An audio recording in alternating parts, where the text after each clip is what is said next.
Hi, I'm Michael Walshe. I'm the CEO and MD of MTM Critical Metals. I'm joined here today with Steve Ragiel, our president in the US operations. And MTM is an industrial technology company. We're focused on commercializing this innovative flash dual heating, metal recovery and mineral processing technology that was born in the US out of Rice University. And we're well advanced towards commercialization. At the moment, we're finalizing the design of our 1 ton per day commercial pilot plant, and that is due for completion in February. And after that, we're going to be fully focused on bringing this story to the next stage in its scale. And just let Steve introduce himself shortly, but my background is chemical engineering. I've had about 10 years in the mineral processing and metal recovery technology space with a company called Metso. They're the world's biggest company in that space, and I've also run ASX companies in the past. And I'll let Steve introduce himself now as well. Yes, I'm Steve Ragiel. I'm with the Flash Metals USA subsidiary of MTM Critical Metals. I have 30 years of experience in the recycling space, including leading the build-out of Waste Management Inc.'s $800 million recycle services division. I've also had private equity engagements where I was the CEO of a number of industrial services companies, and I've also built a number of my own companies. Gentlemen, good to have you on board. Mike, Steve, lovely to meet you. I've got to sort of jump in and say, right, what's the problem you're actually solving? Specifically, what's the problem you're solving? Not just recovery broadly that you're hoping to kind of insert yourself into. Well, there's various different metals that we're going after, and specifically all of them have a common problem in that the incumbent techniques of pyrometallurgy and hydrometallurgy are very ineffective for certain areas, and that they're non-selective, meaning that you don't just get the metal that you are targeting, you also get a soup of other metals that you have to spend energy and cost to remove. Our process is much more efficient. It essentially allows you to distill off the target metal of interest, leaving the unwanted stuff behind. And we're aiming to massively reduce acid consumption, in particular sulfuric acid, which is the most common acid used in most of mineral processing and metal recovery today. And there are various issues with sulfuric acid, such as costs and the environmental impact. We can potentially massively reduce that cost and impact. And our technology was actually founded or funded by the DoD and DARPA in its early incubation out of Rice University in Texas. They saw a need to recover rare earth metals from unconventional sources. They were actually looking at coal fly ash, these massive deposits of waste that are left over when you combust coal. There's residual rare earths in those, and DARPA or DoD asked Rice University professor Dr. James Tour, could his technology that was previously invented for graphene manufacturing, could it be applied to this metals problem? And that's where the genesis of the technology came from. Okay. And we hope that the DoD will also co-develop the project going forward. And there's various big pools of capital that we're going to target, both the DoD and the DOE, Department of Energy, as well. Right. Okay. And can you just talk about how your product works in a little bit more detail? So obviously, you talk about hydromet and in fact, there's lots of solution providers out there like claim to do the same thing in terms around recycling. You're saying you can target specific metals. In which case, which metals are you after and why? Well, I don't want to dilute the story too much, so I'll use lithium as an example because we've had reasonably good success so far, and we're in at the very early stages. So spodumene is the hard rock mineral that most of the world's lithium currently comes from the hard rock side. And it's a well-known refractory mineral, meaning that you need to spend a huge amount of energy and acid to get that metal out of the silica that's stuck to it. The big, I suppose, problem of the industry is how much energy the calcination step takes. It's by far the largest energy consumption part of that entire flow sheet, the calcination step, where you cook it in a kiln for 3 hours at about 1200 degrees, and then you hit it with sulfuric acid. That step alone is about 50% of the total energy that you need to turn lithium from the ground into lithium carbonate. And it's been a well-known issue in the industry for a long time, and most of the big companies are trying to remove that calcination step. And I knew about this for nearly about 8 years now when a big lithium company of the day came to us, Metso at the time, to see had we any technology for that. So one of the first applications we tested here as soon as I got involved was seeing can we just improve that calcination step for lithium. And we did. We dramatically reduced the time. So instead of 3 hours in a kiln, we were able to flash the material in our flash dual heating, and it took only a matter of minutes to achieve that same effect. But then the more, I suppose, innovative solution and breakthrough came is when we also tried that under a chlorine gas atmosphere. And the chlorine allows us to directly distill and react out the lithium from the mix of silica, alumina, and all the waste metals that are in the spodumene. Chlorinate to turn lithium into lithium chloride directly after you hit it with the fast heating. And then we had a lithium chloride product, an almost pure lithium chloride product, directly from spodumene concentrate. And then there's only one more step to get it to lithium carbonate, which we haven't done yet, but that's the overall principle, dramatically reducing the number of unit operations compared to the traditional sulfuric acid chemistry. And dramatically reduce the number of steps down to 3 or 4 steps instead of a 25-step process, dramatically reduce the capital, but even more importantly, the scale. So we have the ability to implement at a much smaller scale, which provides flexibility to our customers. And we can localize the plants much closer to the mine face or to where their recycled materials are for, $10 or $20 million, where a new rare earth element refining capacity plant may need $400 or $700 million. Okay. That now it's starting to get really interesting. Before we've even got into the business plan, but it seems really interesting to me. But I just want to clarify on the product itself. I think, Steve, you've maybe given us some clues there, which is the different types of metals that you can deploy to will be how much? Because when you're giving lithium as an example, I imagine some people listening, watching, or reading about this today is going, well, lithium, smishtium, it's not de rigueur at the moment. How quickly or how different are the flow sheets in terms of accessing different types of metals which may be in or out of vogue at any one time? Well, yeah, this is the beauty of the technology. So we've also had really good results with rare earth elements. And again, it's a very complicated flow sheet by the traditional methods, very OPEX, CAPEX intensive. We've managed to remove impurities and change the chemistry for rare earth element processing. And it's got the attention of one of the world's leading rare earth companies, which we're hoping to get to an MOU stage quite quickly. And another example as well is gallium, germanium, and indium, these niche technology metals that China has recently implemented a complete export ban on. And we caught some tailwinds. We pretty much announced an MOU with the world's leading refiner of gallium and germanium and indium metal, this company based in New York called Indium Inc. Corporation. And we announced that they've got a waste material that's like 15% gallium, 15% germanium, and 20% indium. So ultra high value in terms of in situ content. And these guys don't have a means of pulling out the metals from that scrap. And our technology has been applied to it and can basically individually recover those metals as metal fluorides. And again, so the gallium, germanium are having a time in the sun right now in terms of market appreciation. So we actually were quite advanced with the lithium story and a major lithium company. And as you would definitely be aware, Matt, the lithium market has really died. So we've had to put that MOU on ice with that company. But the flexibility of the technology means that we can pivot as we need to these other metals. So gallium, germanium, we're very fortunate, especially with the whole Trump administration and the geopolitical tensions with China. We think that the next 4 years in particular are going to be very favorable to what we're trying to do. Onshore back to the US, onshore critical metal processing back to the US.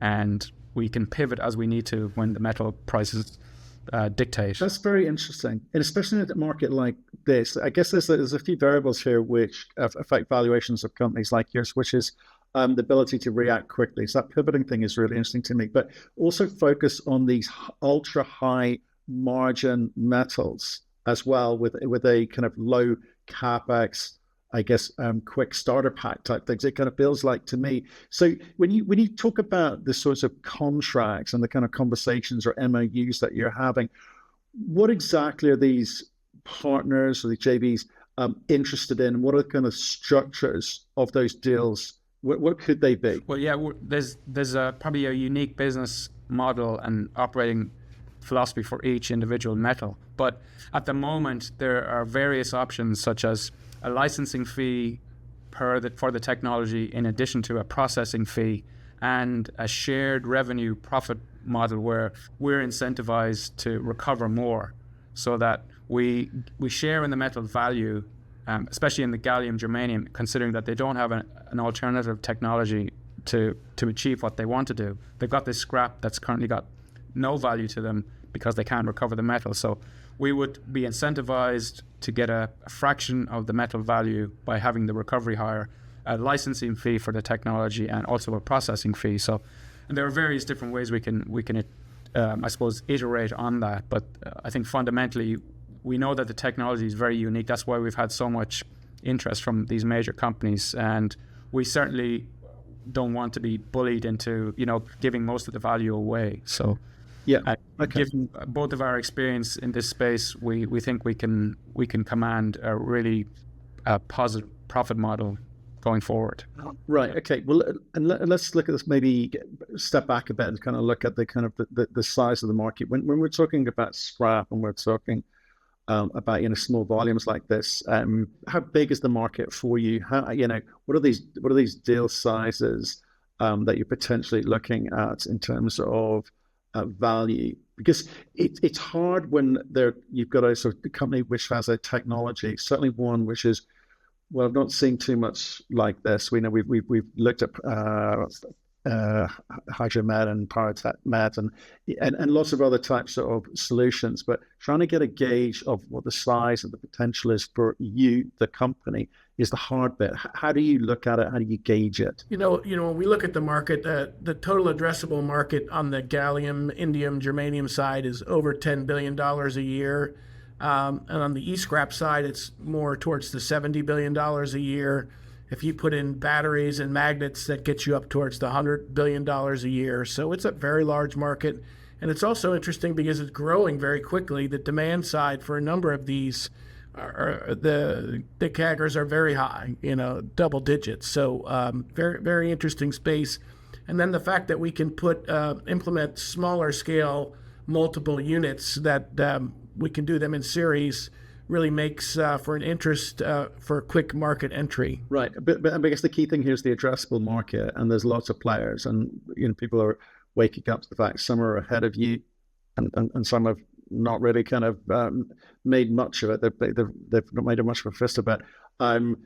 What's the secret to success in this space? Is it just literally getting those deals signed up as quickly as possible?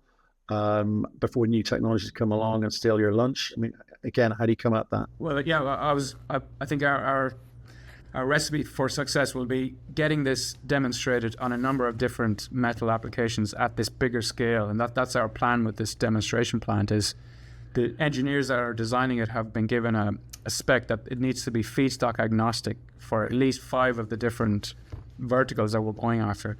The mineral concentrates, including the spodumene concentrate, which is for lithium, the monazite concentrate for the rare earths, and we're also soon to test niobium and antimony concentrates. So we're targeting those very known refractory minerals that by current methods you get low recoveries and they're very energy intensive. So we'll be able to demonstrate on, we hope, all of those. And then the metal recovery from scraps like the gallium, germanium, indium, and the gold and copper from e-waste. They're, I suppose, obviously totally different markets, but this demo plant, what we're calling it, it's essentially going to allow us to demonstrate to these players that we're currently liaising with that we can do it at this scale, and to go to the next scale up beyond that is literally just bolting on, because it's modular, just bolting on another couple of units side by side. So can I just, Mike, these bolt-ons, these modular units, can they run different lines, or you talk about just increasing scale, or can they actually separate out multiple? We could have, if we had 3 lines in parallel, one could be doing electronic scrap, recovering gold, palladium, and copper. Another could be running rare earth element concentrate, and another could be running black mass for battery recovery of those metals. I see. You still could do the kind of black mass, more generic stuff as well. Yes. You could. Okay, interesting. Yeah, the university, so the Rice University where this technology was born, they have done work on black mass, so pulling out the cobalt and nickel and valuable metals from black mass. So we are soon to replicate that at our bench scale size, and he got very, very high recoveries and very pure metal chlorides from that process. So we should be able to replicate that soon. So look, we've got all these different big potential markets, but we're not going to dilute ourselves and put all of our attention into scattered multiple different every metal on the periodic table. We're focusing right now on these high value ones: gallium, germanium. Even at 1 ton per day, the gallium opportunity is commercial.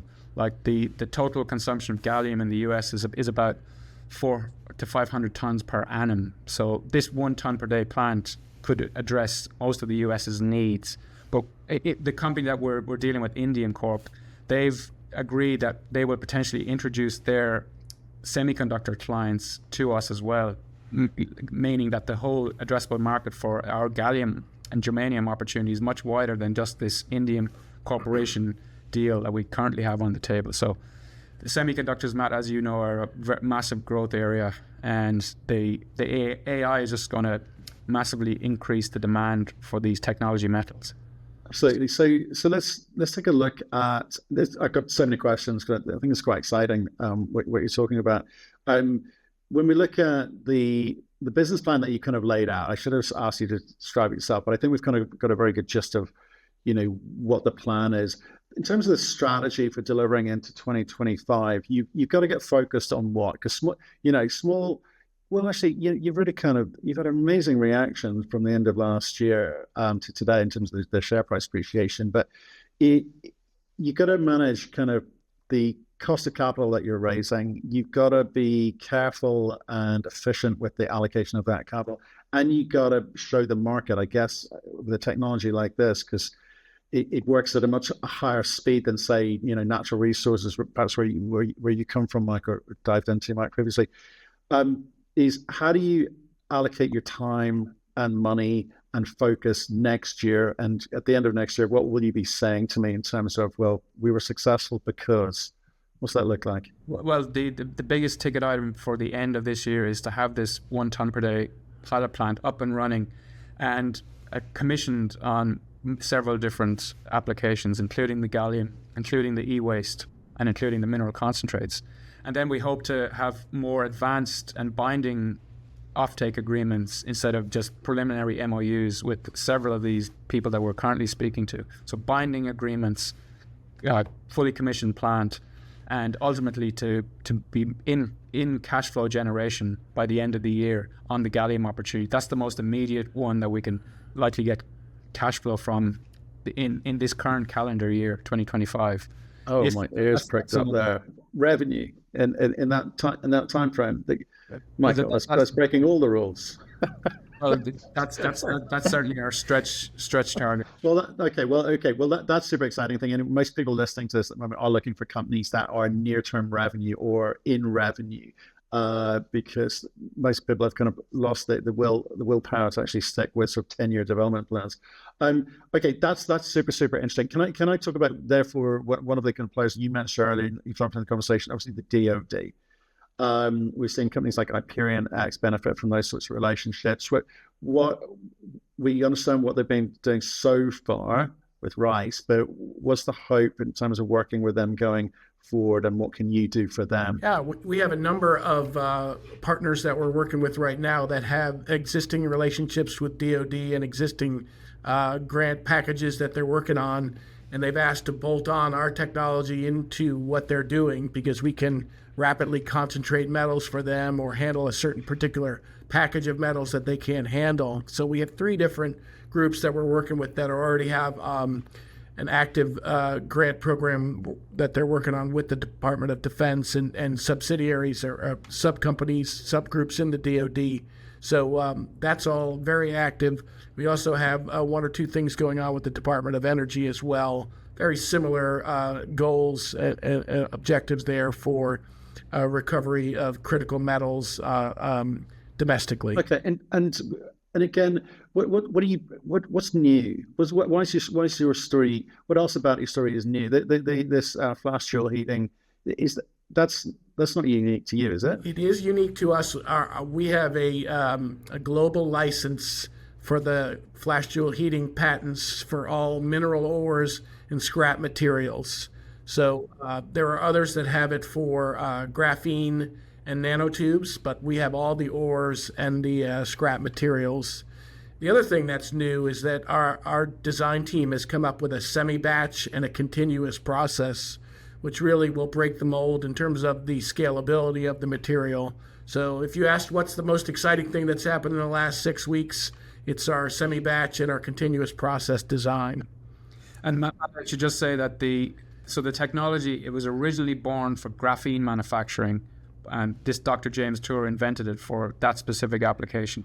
That company, that was licensed to a company called Universal Matter, and they're now in commercial production at 1 ton per day in Toronto. They're a private company, but they've got quite a chunky valuation based on their last raise of about 400 million US. So they've already, I suppose, scaled up to 1 ton per day. That's what gives us a lot of confidence that we can easily achieve that milestone ourselves for 1 ton per day. It's the same fundamental technology, but much different application. We've got a gas handling system that they wouldn't necessarily have, and we've got incoming feed sizing that we need for our materials that is different to them, but fundamentally the flash heating is the same.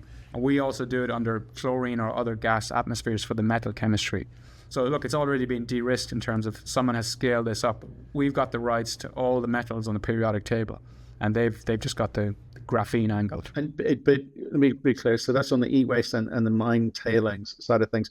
Is that global? And is it basically how long does that last for? Yeah, so it's a global license, and it's for the duration of the patent. So that's over 20 years based on the current patents. Yeah.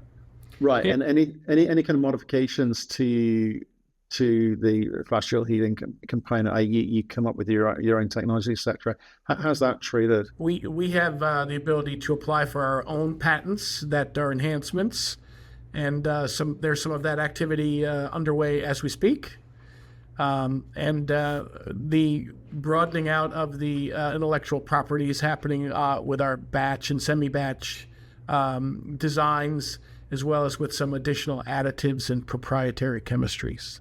Right. Okay. So you guys raised a little bit of money at the end of last year, October-ish.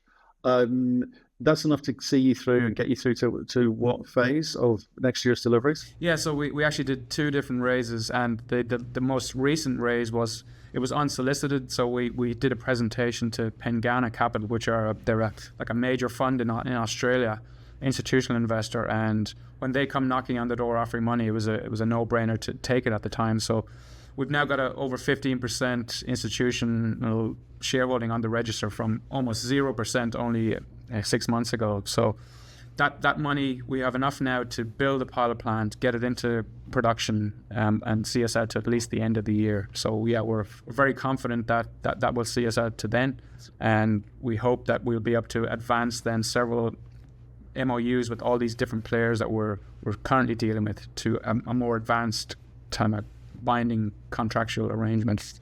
Okay, and talk to me about the team that you assembled, because obviously this is relatively new to the company. People coming together, ideas coming together. You're in a public company environment. You've got to kind of keep pushing the narrative into the public environment in terms of marketing, but at the same time, operationally, you need to get stuff done. So you've got sales, the technology needs to evolve. You need to kind of look at the commercialization of this. Who have you put together? What are they doing? And do you need more people? Yeah, that's a very good question. And we have a new person joining us coming out of the Rice technology team. They're starting in March. A PhD in physics and very specialized in controls and power supply, which is right in the core of what we do. So they're going to help us build out the system. And then we have another gentleman that came out of the Kiewit construction industry and has a lot of metallurgical contacts that's helping us on the business development side. And then we should be very clear that our Nighthawk engineering team, Nighthawk has had decades of experience working with Exxon and Chevron and Sasol, and very, very strong credentials in coal gasification and dealing with hydrogen gas and retorting and reforming hydrogen gas. So the strength that we have there on Nighthawk is very high. Yeah, so Nighthawk is our engineering partner that's been engaged to scale the technology up from the original Rice lab scale to where we eventually want to go. So they've got a big team of engineers, and they're our engineers. So we've got, I suppose, at least 10 of their team dedicated to our project. And eventually the plan is that we get our own in-house skills and knowledge in that area. Once they hand over the design, that process will begin to happen, and we'll be hiring our own engineers, but also commercial people like chief commercial officers, those type of roles as we grow. Right. Okay. So many more questions. One thing worth mentioning too, Matthew, is that if you step back 20 paces in history, all the steel in the world was made with massive blast furnaces 50, 60 years ago. $3, $4, $5 billion huge infrastructure, takes 10 years to build out. Electric arc furnaces came along for transferring scrap into steel, and the word on the street was, oh, they're too small, you can't scale them, you use too much electricity, it's never gonna amount to anything.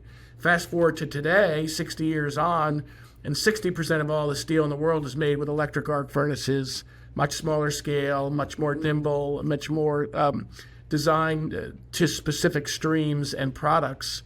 And if you look at what we're doing with flash Joule heating and our proprietary chemistry, it's taking that type of approach where you're using a very strong dose of electricity to provide rapid heating and then change the chemistry with our proprietary chemistry. So very much in line with what happened with the transition from massive capital blast furnaces to electric arc furnaces. Same thing with flash Joule heating. No, I picked that up earlier. I think it's really, really interesting. So it ticks a lot of boxes.